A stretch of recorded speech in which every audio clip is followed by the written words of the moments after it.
अब actual silent emergencies जो usually बच्चों में नज़र आते हैं, अगर हम उनकी बात करें जो पेरेंट्स अक्सर इग्नोर कर देते हैं, तो उस बारे में आप हमें कुछ बताइए। देखिए, साइलेंट इमरजेंसीज जैसे मान लीजिए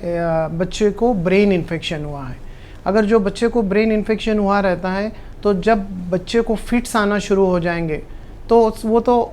जो साइलेंट नहीं है, फिर वो जो भी देखेगा तो उनको पता चल जाएगा कि ये बच्चे को कुछ प्रॉब्लम है और वो भागते हुए बच्चे को लेकर आते हैं। फिट्स आने से पहले क्या सिम्टम्स होते हैं कि आप जिसको नज़रअंदाज नहीं कर सकते हैं, या आप वो सटल साइंस जो होते हैं जिसको बोला जाता है कि क्या वो चीज़ें आपके बच्चे में नज़र आ रही है जिसके वजह से आप इनको दवाई खाने लेकर जाना पड़ेगा। जैसे मैं बताया कि बच्चा ज़्यादातर सोने लगा है, जो बच्चा एक्टिव था वो कम एक्टिव हो गया है, जो बच्चा नॉर्मली अच्छे से खाना वाना करता था अभी वो उतना खाना नहीं खा रहा है, या बच्चे को उल्टी हो रही है। आम तौर पर क्या सोचते हैं, एक दो बार उल्टी हो गई तो नॉर्मल होता है, दवाई दुकान मेडिसिन स्टोर से लाकर दे दीजिए। लेकिन जो बच्चे को ब्रेन इन्फेक्शन हुआ रहता है, अर्ली सिम्टम्स उनका वॉमिटिंग हो सकता है, और ख़ास तौर पे प्रोजेक्टाइल वॉमिटिंग बोलते हैं, जो बच्चा उल्टी करता है और वो दूर जाकर गिरती है। उसी तरह से सपोज़ बच्चा अगर मान लीजिए एक दो बार उल्टी कर दिया तो लगेगा कि ये कोई प्रॉब्लम नहीं है, ये हो सकता है कोई हमारा जो अंतड़ियों का प्रॉब्लम हो सकता है, जिसमें क्या है अंतड़ियाँ एक बार बच्चों के अंदर वॉल्वुलस बोलते हैं, जिसमें अंतड़ी घूम जाती है जिसके वजह से बच्चा उल्टी करता है। कभी कभी मोशन में सपोज़ मान लीजिए थोड़ा सा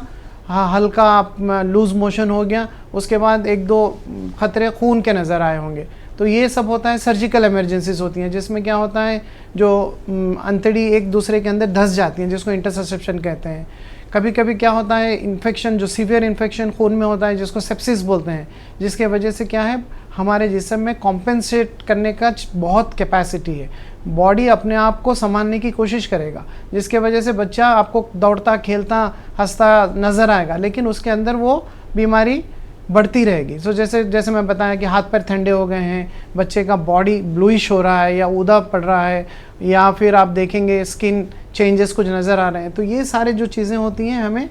जो early signs of serious illness बोलते हैं, कि आप अगर देखेंगे कि ये साइंस अगर आप इग्नोर नहीं करेंगे, नज़रअंदाज नहीं करेंगे, तो आप इनफैक्ट बच्चे का जो हॉस्पिटलाइजेशन के चांसेस, हॉस्पिटल में रहने के चांसेस, आईसीयू में एडमिट होने के चांसेस काफ़ी हद तक कम हो जाते हैं।